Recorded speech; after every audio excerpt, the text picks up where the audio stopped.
then first step is what? Curve is symmetric about x axis. तो x axis के ऊपर जो curve रहेगी सेम नीचे कर्व रहेगी, इसको बोलेंगे सिमेट्रिक अबाउट x एक्सिस। और अगर x का इवन पावर है, the curve is symmetric about y axis if the power of y is whenever x square, तो power of x is even, तो y एक्सिस के अकॉर्डिंग सिमेट्रिक रहेगी, मतलब y axis के राइट हैंड साइड में जो curve है left hand side में भी वही कर्व रहेगी। तो यहाँ पे देखो अल्टरनेट है, अगर y का इवन पावर है तो x एक्सिस के सिमेट्रिक रहेगी, x एक्सिस के ऊपर नीचे वाली कर्व सेम रहेगी। और अगर y का x का इवन पावर है तो y एक्सिस एक दूसरे के अपोजिट, ठीक है। This is the first point. और अगर दोनों का इवन पावर है एक्स स्क्वायर वाई स्क्वायर, तो जो ओरिजिन रहता है हमारा उसके अकॉर्डिंग में y is equal to x, एक लाइन खींचना है और उसके अपोजिट में हमारे पास इक्वेशन सिमेट्रिक रहेगी। हम कर्व भी ड्रॉ करके देखेंगे। दोनों अगर इवन है तो क्या बोल रहा है, कर्व हमारी क्या रहेगी, remains unchange if the curve is symmetric in opposite quadrant. अगर x को हमने रिप्लेस किया माइनस एक्स से, y को रिप्लेस किया माइनस एक्स से।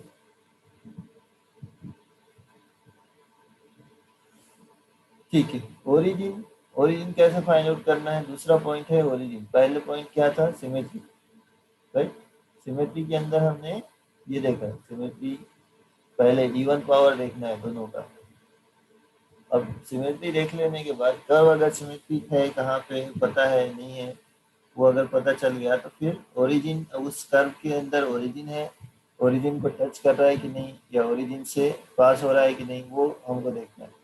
तो the curve passes through the origin if there is no constant term in the equation. जैसे y is equal to ax mx plus C, mx plus C जब बोलेंगे तो वो कर्व क्या हो जाएगी, वहाँ पे the curve passes through the origin if there is no constant. तो mx प्लस सी आ गया, मतलब वो ओरिजिन से पास नहीं होगी। किसी भी कर्व के अंदर, किसी भी इक्वेशन के अंदर अगर कांस्टेंट टर्म आ गई तो ओरिजिन से पास नहीं होगी। अगर कोई भी कांस्टेंट टर्म नहीं है मतलब वो ओरिजिन से पास हो रही है, मतलब ओरिजिन उसके ऊपर टच हो रहा है। If the curve passes through the origin, अगर पास हो रहा है, समझो कांस्टेंट टर्म नहीं है कोई भी और ओरिजिन पे वो पास हो रही है, तो उस पर टेंजेंट क्या होगा, tangent at the origin are obtain by equating the lowest degree term in x and y to zero. अब जैसे for example y is equal to x square plus 2x, तो इसके अंदर लोवेस्ट डिग्री टर्म कौन सी है, y is equal to x square plus 2x अगर मैं कंसीडर करता हूँ, लोवेस्ट डिग्री टर्म क्या हो जाएगी, एक्स स्क्वायर प्लस 2x के अंदर एक्स स्क्वायर या 2x,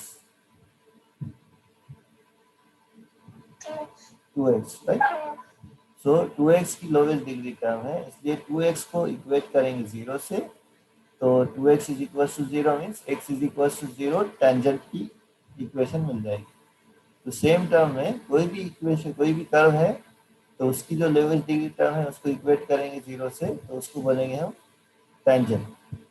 अब इफ देयर आर टू और मोर टेंजेंट्स, क्योंकि बहुत सारे, अब जैसा x, जैसा अगर हमने इक्वेशन ले लिए x square plus in bracket x plus y, तो एक्स स्क्वायर का डिग्री 2 है और एक्स प्लस वाई दोनों का डिग्री क्या है, 1 है। तो एक्स से ज़्यादा इक्वेशन है, x is equal to 0, y is equal to 0, इस टाइप में। तो इफ देयर आर टू और मोर टेंजेंट्स, तो दो टेंजेंट्स भी हो सकते हैं eight the origin, it is called a node. तो जो अगर दो एक से ज़्यादा टेंजेंट हो गए तो उसको बोलेंगे node, a cusp or an isolated point if the tangent at this point are real and distinct, real and coincident and imaginary respectively। तो नोड कब बोलेंगे उस टेंजेंट को, जब जो भी रहेंगे रियल और डिस्टिंक्ट रहेंगे, दोनों भी अगर कर्व इक्वल्स टू रियल रहेंगे, x is equals to 0, y is equals to 0, या फिर x is equals to 1, y is equals to 1, इस टाइप में दोनों रियल है और डिस्टिंक्ट है, दोनों टेंजेंट, तो उसको बोलेंगे हम नोड। और कस्प कब बोलेंगे? रियल एंड कोइंसिडेंट, जैसे x is equal to 1, y is equal to 1, तो दो टेंजेंट है, x इज इक्वल टू 1 और y इज इक्वल टू 1, लेकिन दोनों सेम है, कोइंसिडेंट हो रहे, तो उसको बोलेंगे कस्प। और अगर अलग आइसोलेटेड पॉइंट कब बोलेंगे? अगर इमेजिनरी है तो x is equal to i, x is y is equal to i, imaginary number पता है आपको, माइनस आई, 2i, 3i, इस टाइप में अगर टेंजेंट का वैल्यू आ गया तो उसको बोलेंगे आइसोलेटेड पॉइंट। ठीक है, तो ओरिजिन से रिलेटेड हमको क्या मिल रहा है? तो ये कुछ पॉइंट देखना है हमको वन बाय वन, फिर उसके बाद कर्व कैसा रहेगा नेचर वो हमको पता हो जाता है। सबसे पहला पॉइंट तो ये कि एक्स एक्सिस के ऊपर जो कर्व है सेम एक्सिस के नीचे है कि नहीं, वो चेक करने को क्या बोलेंगे हम? सिमेट्री।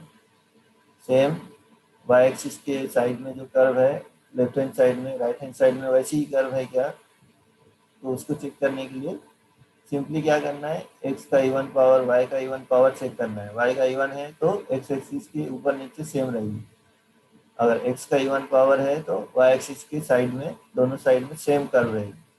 दोनों का इवन अगर पावर है तो क्वाड्रेंट के इसमें रहेगी, इक्वेशन रिमेन्स अनचेंज, और y is equal to x के अपोजिट में हमारे पास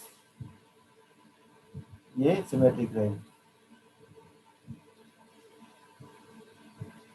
ठीक है, और ये ओरिजिन का पॉइंट ऑफ इंटरसेक्शन, ये एक ओरिजिन तो मिल गया, लेकिन अब एक्स एक्सिस पे वाई एक्सिस पे कर्व टच हो रही कि नहीं हो रही, उसको बोलते हैं पॉइंट ऑफ इंटरसेक्शन।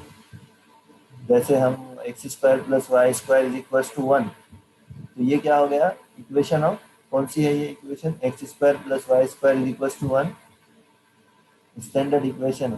कौन सी? Equation of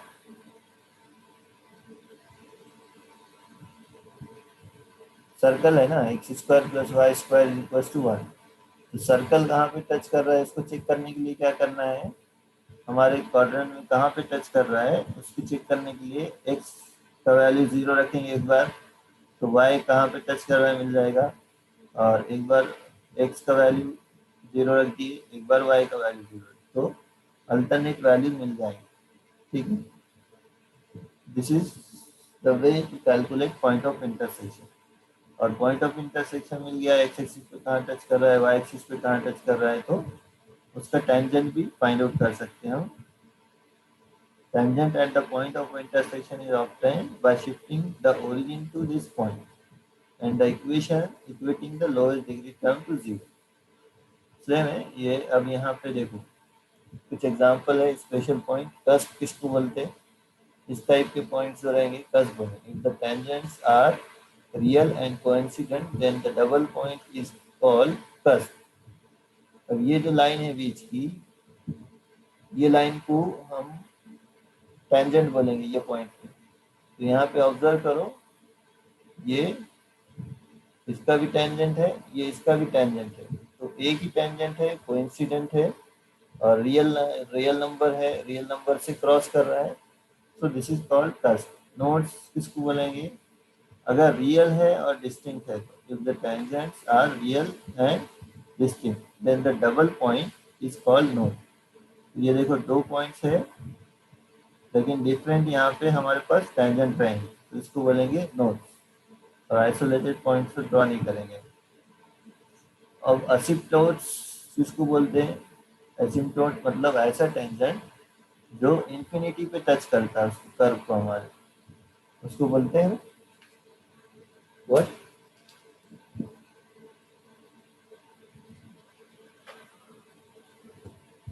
asymptotes. तो एसिम्प्टोट्स किसी भी कर्व के अंदर कैसे फाइंड आउट करेंगे? Asymptotes are parallel to x axis are obtained by equating the coefficient of highest degree term. Lowest degree term से हमको टेंजेंट मिलेगा और हाईएस्ट डिग्री टर्म से क्या मिलेगा? एसिम्प्टोट मिलेगा। एक्स एक्सिस का एसिम्प्टोट ये करना है तो highest degree term of x, और वाई एक्सिस का अगर एसिम्प्टोट फाइंड आउट करना है तो highest degree term of y. Now region of presence, कौन से रीजन में हमारे पास प्रेजेंस है तो हमारे लिए कर्व ड्रॉ करना आसान हो जाएगा। तो the region is obtained by expressing one variable in terms of other, मतलब y is equal to f of x, x is equal to f of y, और फिर उसके बाद then finding the value of x और y at which y और x becomes imaginary, मतलब curve exist नहीं करेगा, the curve does not exist in the region, तो उसको बोलेंगे हम। तो अब हम एक कर्व ड्रॉ करेंगे, सेम ये पॉइंट्स मैं वापस से रिवाइज कर रहा हूँ। क्या क्या चेक करने हैं, पहले सिमेट्री चेक करना है। कोई भी इक्वेशन, अगर कोई भी कर्व गिवन है, इक्वेशन गिवन है तो उसके अंदर सिमेट्री चेक करेंगे। कैसे? एक्स का वाई का पावर चेक करके, ठीक है।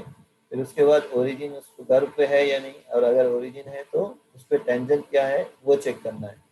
और फिर उसके बाद पॉइंट ऑफ इंटरसेक्शन, मतलब एक्स एक्सिस पे कहाँ पे टच हो रहा है, वाई एक्सिस पे कहाँ पे टच हो रहा है। फिर उसके बाद एसिम्प्टोट्स है या नहीं, मतलब पैरेलल कर्व के हमारे पैरेलल लाइंस है कि नहीं वो चेक करना है। फिर उसके बाद रीजन ऑफ प्रेजेंस, ठीक है। इतने पॉइंट्स को यूज करके हमको कर्व को स्केच आउट करना है। मैं एक एग्जांपल ले रहा हूँ, उससे आपको समझ में आ जाएगा। अब यहाँ पे देखो, ये कर्व है Y square in bracket 2a minus x is equal to x cube. तो सबसे पहला पॉइंट है हमको सिमेट्री देखना है। तो अब यहाँ पे y का पावर देखो इवन है, the power of y in the equation is even. तो कर्व हमारे किसके सिमेट्रिक हो जाएगी, एक्स एक्सिस के सिमेट्रिक हो जाएगी, राइट। मतलब क्या है इसका, एक्स एक्सिस के ऊपर जो कर्व रहेगी सेम एक्स एक्सिस के नीचे कर्व रहेगी। तो हमारा काम आधा हो गया यहाँ पे, मतलब पूरे क्वाड्रेंट के अंदर सिर्फ एक्स एक्सिस के ऊपर वाली कर्व हमको ड्रॉ करना है। तो सेम कर्व हमको नीचे ड्रॉ कर देना है, क्योंकि कर्व क्या है, सिमेट्रिक है। फर्स्ट पॉइंट समझ में आ गया।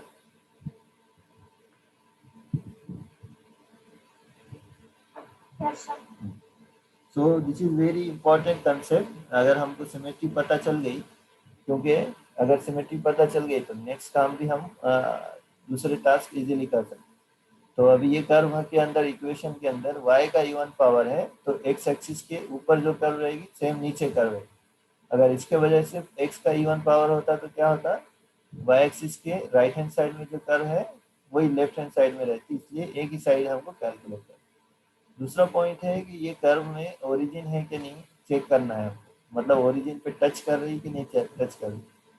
तो सेम सिंपल कंसेप्ट है, कोई भी कांस्टेंट अगर है इसके अंदर, मतलब इंडिपेंडेंट कांस्टेंट, तो ओरिजिन पे टच नहीं कर रही, और अगर नहीं है तो ओरिजिन पे है। The equation of curve does not contain any constant, कोई भी कांस्टेंट नहीं है। वाई स्क्वायर इंटू टू है, मतलब वेरिएबल है, Y square into x variable है, एक्स क्यूब, तो सेपरेट कांस्टेंट नहीं है, इसलिए यहाँ पे क्या बोलते हैं, ओरिजिन पे पास हो जाएगी। तो the curve passes through origin. अब अगर हमको इसके टेंजेंट फाइंड आउट करना है तो क्या कंसेप्ट था, ओरिजिन पे लोवेस्ट डिग्री टर्म को हमको इक्वेट करना है जीरो से। अब यहाँ पे देखो लोवेस्ट डिग्री टर्म क्या है, वाई स्क्वायर इंटू टू है, मतलब डिग्री क्या हो जाएगी उसकी, वाई स्क्वायर, और वाई स्क्वायर इंटू एक्स, मतलब दोनों की वाई स्क्वायर की डिग्री टू, एक्स की डिग्री वन, तो थ्री हो गई डिग्री दोनों की, और एक्स क्यूब की डिग्री थ्री। तो लोवेस्ट डिग्री टर्म कौन सी है, सिर्फ ये वाली वाई स्क्वायर इंटू टू है। वाई स्क्वायर एक्स बोले तो वाई की टू हो गई, एक्स की वन हो गई, तो वो उसकी डिग्री थ्री है, और एक्स क्यूब की भी डिग्री थ्री है। तो लोवेस्ट डिग्री टर्म को हमको इक्वेट करना है। तो टू है Y square is equal to zero, तो Y square is equal to zero, मतलब y is equal to zero. तो ये हमारे पास y is equal to zero किसको बोलते हैं, x एक्सिस को। So x axis be a tangent, x axis हमारे पास टेंजेंट मिल गया ओरिजिन पे। Now what is the next point, point of intersection. तो इस कर्व के अंदर y को जीरो रखेंगे तो x cube is equal to zero हो जाएगा, और x को जीरो रखेंगे तो this is zero, this zero, y is equal to zero. तो पॉइंट ऑफ इंटरसेक्शन एक्स और वाई एक्सिस पे कहाँ पे टच होगी, सिर्फ ओरिजिन पे टच होगी, बाकी कहीं पे भी टच नहीं होगी। और फिर एसिम्प्टोट फाइंड आउट करना है, since coefficient of highest term हमको इक्वेट करना है। सो कोएफिशिएंट ऑफ हाईएस्ट टर्म, अब यहाँ पे देखो कोएफिशिएंट ऑफ हाईएस्ट टर्म अगर हम इक्वेट करेंगे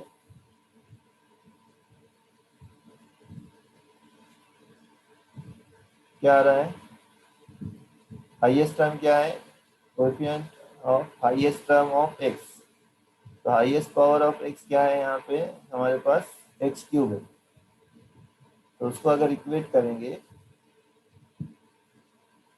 there is no parallel asymptote to x is equal to 0. Now equating highest power of coefficient of y, coefficient मतलब y के साथ जो लगा हुआ है,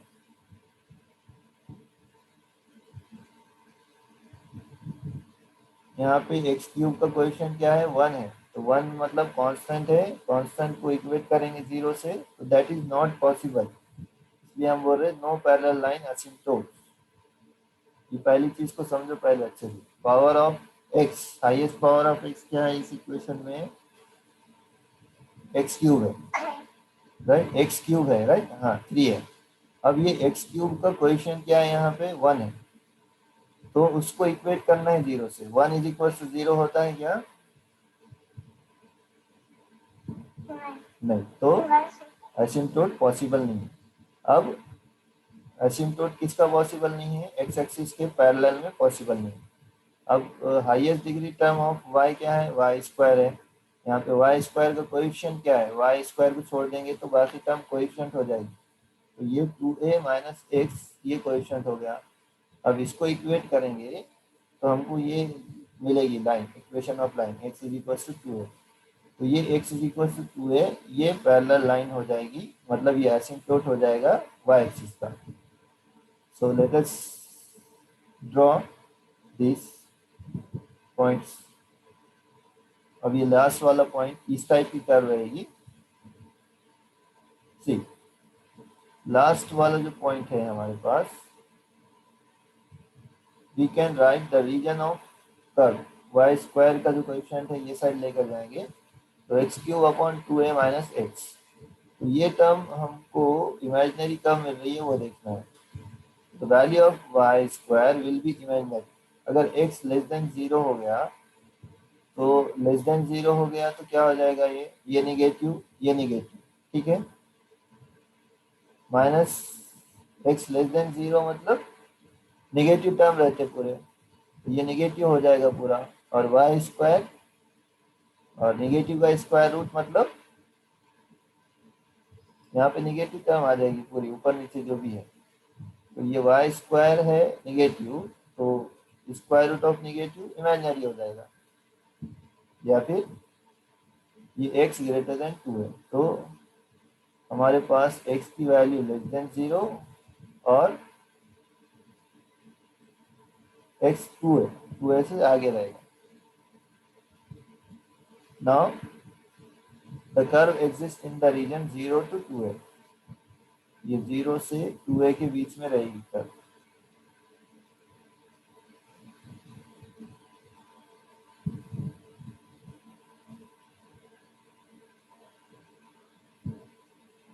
x is equal to a हमारे पास एसिम्प्टोट है, x is equal to a कहाँ पे टच हो रही है, ये x is equal to 0, y is equal to 0,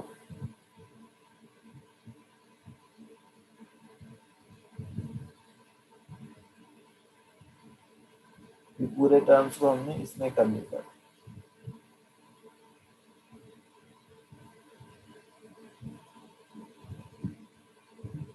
देखो y एक्सिस पे जो हमने मतलब सिमेट्री है, पूरी सिमेट्री है, इसके ऊपर पॉइंट है, ओरिजिन है, टेंजेंट्स है, पॉइंट ऑफ इंटरसेक्शन है, so all this are present.